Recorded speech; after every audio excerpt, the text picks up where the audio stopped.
Hey everyone, it's Kristen. Today I'm starting a brand new series on my channel called Fearless Faces, where I do my makeup while talking about fearless women throughout history. Not only women who have changed history, but are also making history now, and women who have not always gotten all the recognition that they deserve. I've always loved learning about women in history, especially those stories that you don't typically hear in school, from scientists, inventors, activists, and even politicians, and women who have changed our lives in ways that maybe we don't even realize. And today we're starting with someone who is not only beautiful, but brilliant. And today we're talking about Hedy Lamarr. And for today's makeup look, we're doing a 1940s Hollywood glam inspired look, but I'm adding a little bit of an extra twist to it by adding star rhinestones to pay homage to one of Hedy's most iconic looks. To really understand Hedy, you have to look back to the golden age of Hollywood, a time full of dramatic black and white films, sweeping orchestras, and stars that felt larger than life. Other famous stars of this time in the 1930s and 40s were Greta Garbo, Rita Hayworth, and Bette Davis. In this time, actresses were made to be in a certain way. Their images were highly controlled. These actresses were transformed into icons. These studios had a lot of control over their image and what they looked like,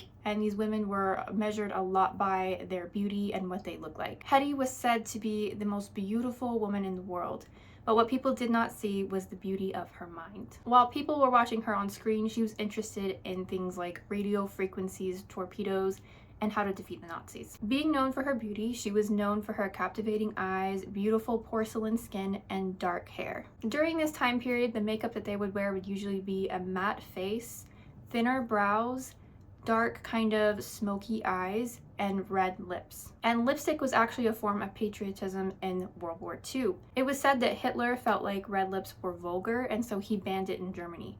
And so women in America would wear it as a sign of solidarity and a form of rebellion. So to start our makeup look today, I'm going to start with a light brown shade. Any light brown shade will work. And I'm going to be starting to put that in the crease area and blending it up and outwards. We're going to make the outer corners kind of a smoky look. Hedy Lamarr was born Hedwig Eva Maria Kiesler. She was born on November 9th, 1914. And she was born in Vienna, Austria-Hungary. And she was born to a Jewish family and was the only child. And from a young age, her father always encouraged her in her curiosity and love of learning. When they would go for walks, he would tell her about different machinery, whether it be cars or like the street lights or different things that they'd see along the way, and he would explain how they work, and she was really interested in that. And as she got older, she loved to take things apart and put them back together, whatever she could find in the house. But girls in this time were not really encouraged for going to school, especially higher education, or anything in the sciences, business, or law. Women's beauty was highly coveted, and finding a husband and then starting a family was greatly encouraged. In that time period in the early 20th century, women were allowed in some colleges, but it seemed like they just wanted you to kind of do women's jobs. A lot of elite institutions, kind of the higher class schools, would still not allow women at all. And it was kind of just more socially acceptable to find a husband and have a home. So knowing that, she used her beauty as her ticket forward in life, but it also kind of became the cage that she could never get out from. So around the time that she was age 16, she got noticed by a director named Max Reinhardt, and after he began taking interest in her, she moved to Berlin and started taking acting classes. Now that I kind of have a wash of this light brown color in the crease in the outer corners, I'm going to be going in a little bit darker in the outer corners in like half of the crease. So I'm going to go in with a slightly darker brown.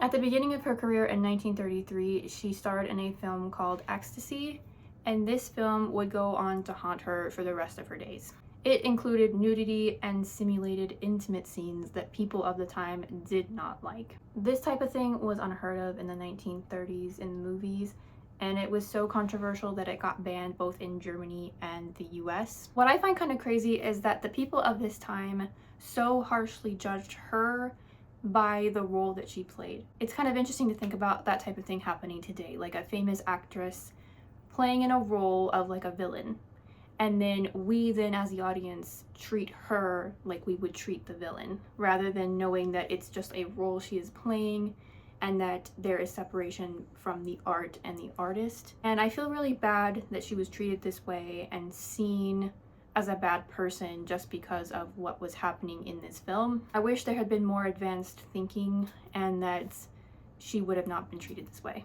So at the age of just 18 years old, she became famous and infamous for this role. Next, I'm going to be going in with an even darker brown and a smaller brush and just keeping it very close to the outer corners. Around this time, she married a man named Friedrich Fritz Mandel, and he is a wealthy Austrian arms dealer. He sold weapons to a lot of fascist regimes though, both Hitler's Germany and Mussolini's Italy. So some of his dealings were a bit controversial, but this was before the start of World War II. And at the time that they were married, she was 19 and he was 33. And the marriage quickly became controlling. He hated the fact that she did that movie. He wanted them all destroyed, and he did whatever he could to do so, even going so far as to try to buy them all off of the market. But the people making the movies found that out and just started putting more supply out there. So he never really could buy all of the movies. And he discouraged her from acting in any other films and really just wanted her to become a regular housewife. And for a time, it seems like she tried to do just that, but he had a lot of meetings with different people of like high standing in the government and different things, scientists, interesting people, and he would have these dinners with them and they would talk, and Hedy would just kind of sit back and listen, and she was really intrigued by the different things they were talking about, whether it be weaponry, communication systems, different defense things that they might have been talking with the military. She was very interested in all of that, so she just sat back and learned. And this information would definitely come in handy later on. So eventually she had enough of this marriage and decided to leave. And accounts differ on exactly how she did this, and some of this is alleged, but they say that she gave one of her maids a drugged drink with sleeping pills, then waited until the maid fell asleep, then stole the maid's outfit, put the outfit on herself, and then stole the maid's bike and just biked away. And that was her harrowing escape, which sounds a lot like a action movie type thing. I thought that was really interesting that she would do something like that, something so extreme, but she must have felt like it was necessary, and it did work because she did escape and ended up in London. Now I'm going to use like the tiniest bit of black just in this very, very outer corner, just to deepen it just a little bit more and give it that smoky kind of look. And kind of just like tapping it in there and kind of just barely touching it. When she goes to London, she meets Louis B. Mayer, which is one of the head people at MGM. And you might know MGM by their lion that roars in the beginning of a lot of movies. That's the MGM I'm talking about. So a really high up guy in the film industry. And he was in the area trying to capture different actors and actresses that were trying to flee the area because of Hitler's regime. And he was hoping to find these actors and actresses down on their luck, needing anything that they could get, and hopefully he could pay them less than he should have. So he likes her and he makes her an offer, but she thought it was too low, so she declined. But she reconsiders and she decides to follow him on the boat that he's taking back to America. And there she decides that she's going to make him want her, that she's going to try to impress him. So she puts all of her best clothes on, does her hair and makeup, and just looks beautiful. And she walks into the dining room and walks right by his table, and all the eyes are on her. And after that, he knew he had to have her. That to me just sounds kind of like a Marilyn Monroe movie. I could see that happening, her walking in with all of her jewels and all her clothes and just so elegant, and everybody wants to see her, everyone wants to know who she is. That just seems like a really movie moment to me. So after that, he makes her another offer and signs her, and she got more than she was originally offered. But they decide during that boat trip to change her name from Hedy Kiesler to Hedy Lamarr, both to kind of get her away from her original movie that she made and to give her a more kind of movie style name. So when they get to America, MGM promotes her as the most beautiful woman in the world. But at first she did struggle a little bit because people had not forgotten her very first film. That continued to haunt her even in America. But then she finally started her breakthrough role, which is a movie called Algiers, and it was made in 1938. And then overnight it was like she was a Hollywood success and everybody knew who she was. And now she got to go to all these events and things with all these other famous people, including the likes of John F. Kennedy. And then women started to want to look more like her, kind of her mysterious style, with the darker hair, and people started requesting that. Even regular everyday people wanted to look like Hedy. But she found that Hollywood was quite exhausting and very demanding. They expected you to work every day, all day long, and then after that they expected you to go and kind of entertain people, network with other celebrities at events and restaurants and things out on the town, and it was a lot of work and very exhausting. So like many people in Hollywood at this time, she had to start taking drugs to keep up, and then she would be so up from all these drugs that she would also have to take drugs to go to sleep. And it would just kind of be a vicious cycle of this every day. But even though she was living the life of glamour now and all the things that she wanted to do in film, she was still thinking, and she still wanted to invent. Anytime that she had off after work, or even during time when she was stuck in her trailer, she would be thinking, she would be writing, she'd be inventing and trying new things. She even attempted to create a Coca-Cola tablet. A kind of tablet that you could just put in water and it would fizz up and be Coca-Cola. She wanted to do this so they could more easily transport it for people like the troops, so that they could have soda there, but it ended up not working out. Also during this time, she met Howard Hughes and even worked with him on some kind of like specs and things for planes. And it was said that they had a pretty significant relationship during this time, but they never married. I'm just adding a little bit more of that lighter brown above this area just to make sure we have a nice kind of gradual smoky eye. Now I'm going in with this kind of light beige shade, and I'm putting this in the inner lid corners. When World War II began, she felt kind of guilty about being in Hollywood while Europe burned. And she wanted to do whatever she could to help and contribute to fighting the Nazis. And women were working in the workforce during this time more than ever before. The men had gone off to the war and women had to kind of pick up the slack. Women being forced to work in factories and jobs that they typically wouldn't have worked before. But sadly, after the war, a lot of those women were pushed out of those roles to allow the men to work back at them again and put back into the home. So Hedy even considered leaving Hollywood at this time and going to Washington, D.C. and offering her services. Whatever she could do, she wanted to do. And the Nazis at this point were kind of gaining the upper hand in some ways, because they were able to jam and intercept our communications, either with our allied forces or just within our own military. They were able to sort of hone in on our frequencies and listen or jam them. But then one day Hedy was adjusting her radio, trying to find the right frequency, and she had an idea. And she thought, what if the frequencies always changed, hopping frequently, so that the enemies could not hone in on just the one frequency? They would have to know what the next one was that it was jumping to, and they wouldn't know. They'd kind of just get lost. So that's the idea that she came up with, which she called frequency hopping, making the signals hop from 88 different frequencies in a synchronized manner.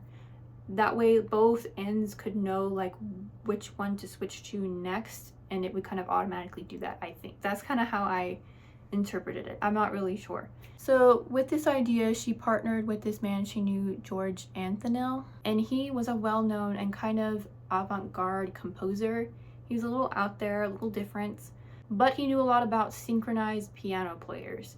And when he heard this idea, he thought, why not use these parts that he knew with the pianos to go along with this idea and to actually make a physical item that they could make this invention with. But George had his own reasons for wanting to help with this and to defeat the Nazis. His brother ended up being tragically the first American killed by Nazis. His plane was shot down out of the sky and he was killed. So he definitely had a vendetta against the Nazis and wanted to see them wiped out.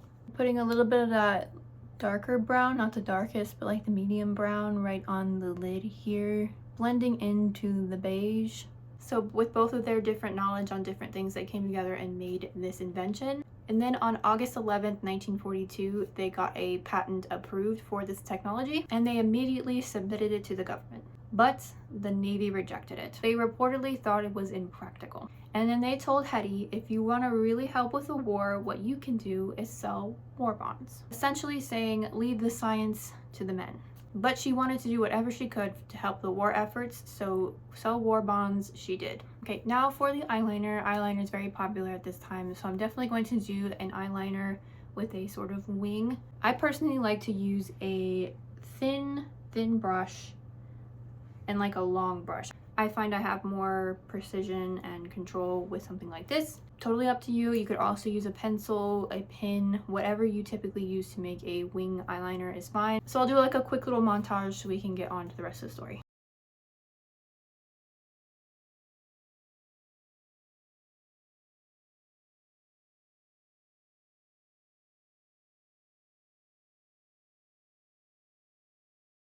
So now we're back with the eyeliner, the inner eye corners and the wing on the outer corners. Now we're going to do the under eyes. I'm going to put white in the waterline and then black right underneath. So Hedy next decided to perform at the Hollywood Canteen to help raise money for the war bonds. And she did just that, and she helped raise over $25 million in war bonds, which would be somewhere in the realm of $343 million today. That alone, to me, just sounds like such an accomplishment. She just wanted to do whatever she could to help the Americans defeat the Nazis. And what else you need to remember, that at this time, she was still not a citizen, but she was still doing whatever she could to try to help America. So she just went on with doing this and living her life, trying to be in the film industry, and her invention sat unused. Or at least so she thought. But later the government came in and seized her patent and said it was property of an enemy alien. And Hedy was quoted as saying, "I don't understand, they use me to sell war bonds for this country and then I'm not an alien. But I invent something for this country and now I am an alien." I also don't understand why they would have labeled it that way. Do they think that she was like secretly doing stuff or some sort of spy or something? Like, I don't understand.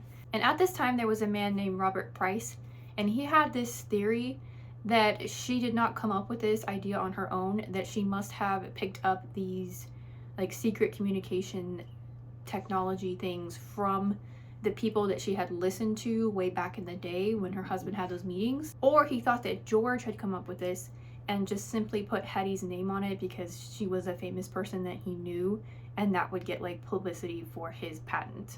They didn't want to believe someone so beautiful and a woman would be able to come up with this on their own. After that time period, she made yet another controversial movie. It was called White Cargo, and it was kind of salacious on purpose. And apparently it was something that the troops abroad could pay to see. But it did become quite famous, even so much so that Lucille Ball did a parody of it at one point. And I feel like the industry really typecasted her and just put her in these controversial and explicit roles because that's all that they saw when they saw her. And it's really disappointing to think that she could have done so much more had people actually taken her seriously. In the mid-1940s, Hitler died and the war was over. But around the same time, she was having problems with Louis B. Mayer, and so she decided to leave MGM. But her career continued, and soon she got a role in a film called Boomtown. And then in 1949, she got her big break and was in Cecil B. DeMille's Samson and Delilah. This ended up being very, very popular and was the second highest grossing movie in that decade, only second to Gone with the Wind. And after that success and having her own money, she decided to produce 2 movies of her own, A Strange Woman and Dishonored Lady.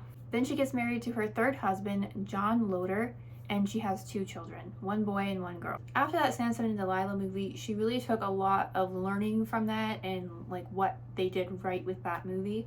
And she really wanted to produce a high-end movie like that. That one had a lot of costuming, a lot of scenery, just a lot of stuff in it, and it was like a high-value movie. And so she wanted to do something like that. So she invested a lot into making her own movie. And this movie was called The Love of 3 Queens. And this movie she was producing in 1954.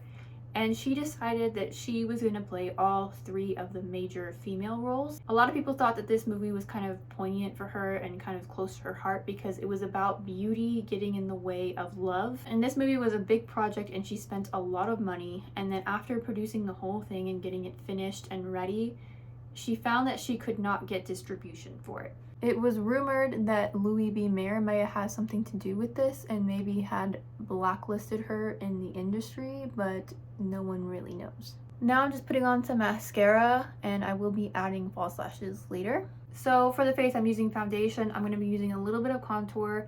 I don't like heavy contour, how it looks on me, so I'm not going to be doing too much, and then I'm going to be putting blush. But because she couldn't get distribution anywhere, that movie ended up being just a flop because she couldn't get any money back for it. basically bankrupted her. She spent a lot of money. At this point, she meets her 5th husband, and his name is Howard Lee, and he is an oil man. So he has a lot of money, and she is rich again. And at some point with him, she takes a trip to Aspen, Colorado, and she absolutely loves it there. She loves the scenery and everything, and she thought it reminded her of Austria.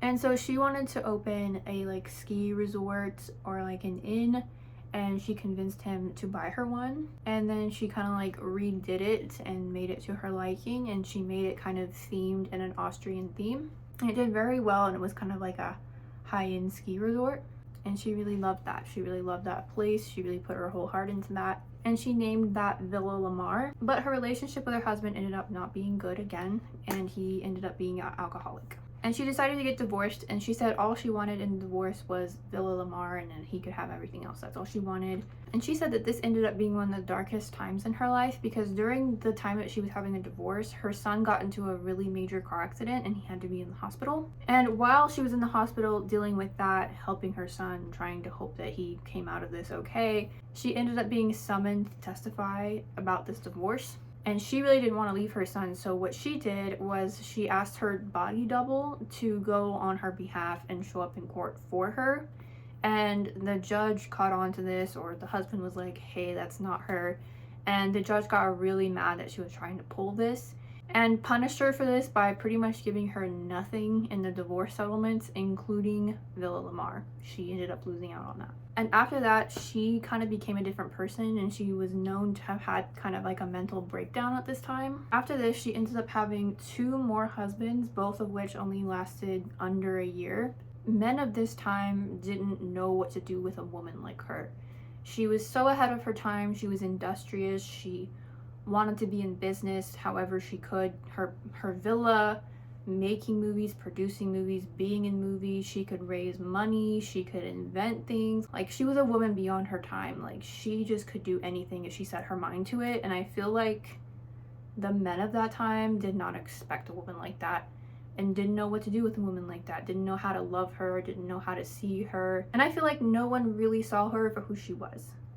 She was a great woman. She had so much she could have offered the world if they would have just seen her. And she had gotten more into drugs. She was known to be a patient of Dr. Feelgood, and he was like a celebrity doctor, but it was said that he was giving people these like vitamin shots. He kind of made them seem like they were like B12 shots when they definitely weren't. But apparently it was drugs, and these drugs were legal at this time.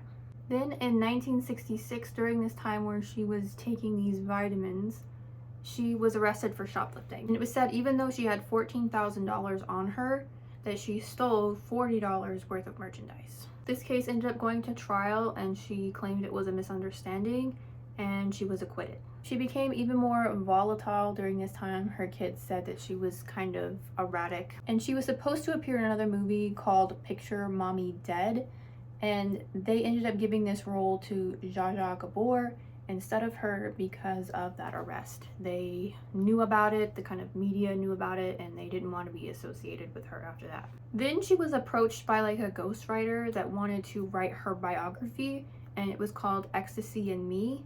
And she had worked with this ghostwriter, but apparently she said that this writer took advantage of her and ended up writing things that she did not approve and did not paint her in the best light. For the blush, I'm going with this kind of darker pink, and this one has sparkles in it that kind of work as a highlight without being like an over blinding highlight. That's not something they would typically wear, but I do like a little bit of like a glimmer, so I'm going to use this one. When she was in her 40s, she started to have plastic surgery.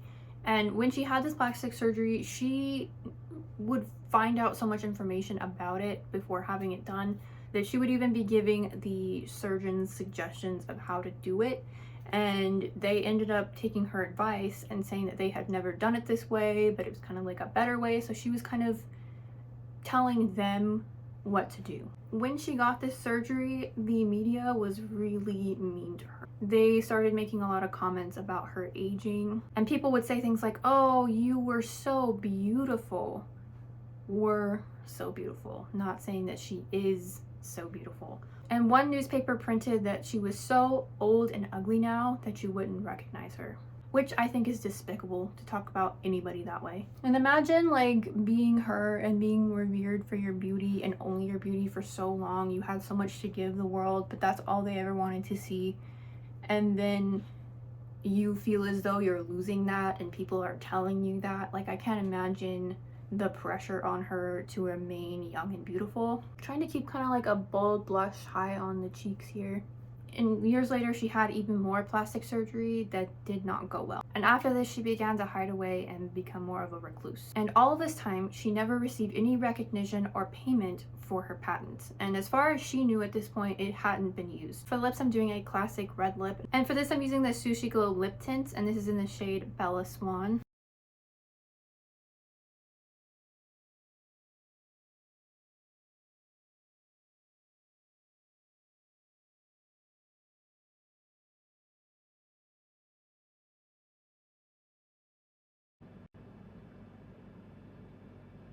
So I applied my lashes and I curled my hair. I left this part kind of flat so we could put the rhinestones. I've been seeing a lot of like rhinestones in hair lately and I really wanted to try it for this look. And I got these self-adhesive rhinestones, and these are supposed to be able to put in the hair and it's supposed to stick.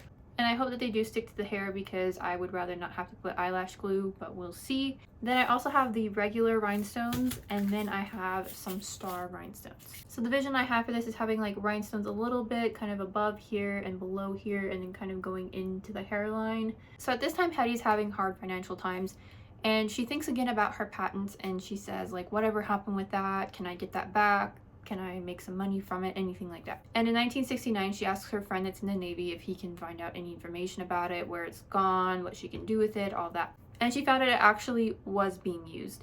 And then she was like, well, I should be making money from that, right? And the government said they did not use that patent until 1959 when her patent expired. According to patent law, the person that makes the patent has 6 years after the patent expires to sue. And apparently even that time had passed, so it's been a while, but she did not know that the patent expired. Even by the time of the Cuban Missile Crisis in 1962, they had their Navy boats equipped with this technology. And even though they claim that they didn't use it until it was expired, there is some evidence out there that suggests that they did. I think I'm going to put these larger star rhinestones where I want them to go, kind of like in their proper placement, and then fill in the rest of the rhinestones. So I think I'm going to put the first star like right here. It's a lot of glue.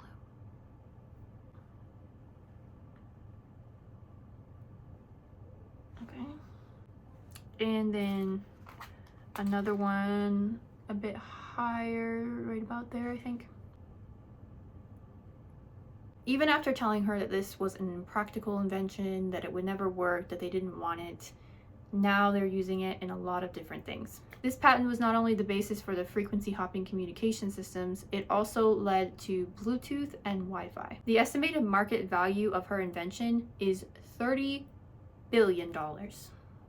And it's sad that she lived her like later years very financially unstable, when if she only had like a small portion of this, she would have lived a good life.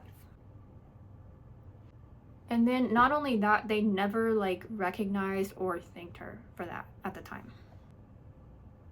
But in 1990, Forbes made an article about her and recognized her for her technology that she invented.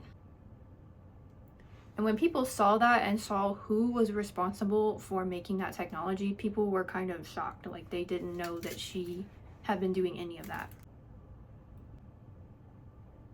After the article came out in 1997, she got the Electric Frontier Foundation Pioneer Award. And this was given to her by many different organizations and corporations that wanted to recognize her for her contribution to the technology that they were now utilizing. Even a company as big as Lockheed Martin, which I think is nice to do. I think that's good that they finally gave her the recognition she deserved in some way. But unfortunately, she did not want to accept this in person. She didn't want to be seen in public. And so her son had to accept it for her. Oh, it might actually work. Let's see. It seems to be working. So I'm gonna have to use a little bit of lash glue. Again, use this at your own caution. Typically would not recommend putting glue in your hair, but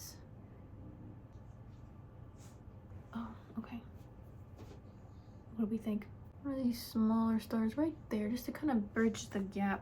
Gonna work. Okay. So yeah, this one's only like a 4-sided star, a little one. So there's the side that's done. Kind of just like shooting stars going up. I think I'm just gonna put a few just right in this area, kind of going into like this one is. And the rhinestones on the left side.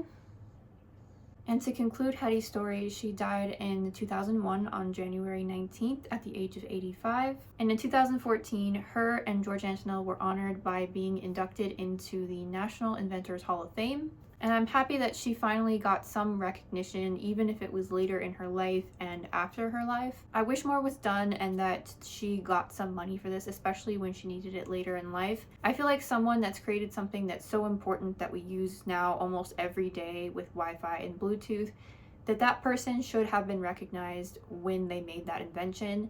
Even if at first it didn't look plausible to the people that were looking into it, when they found the uses for it, they should have recognized her then, and they should have given her compensation for that. I feel like Hedy lived such a complicated life. She was so praised for her beauty, but dismissed for her mind. Like, imagine what she could have done if she actually had a real education.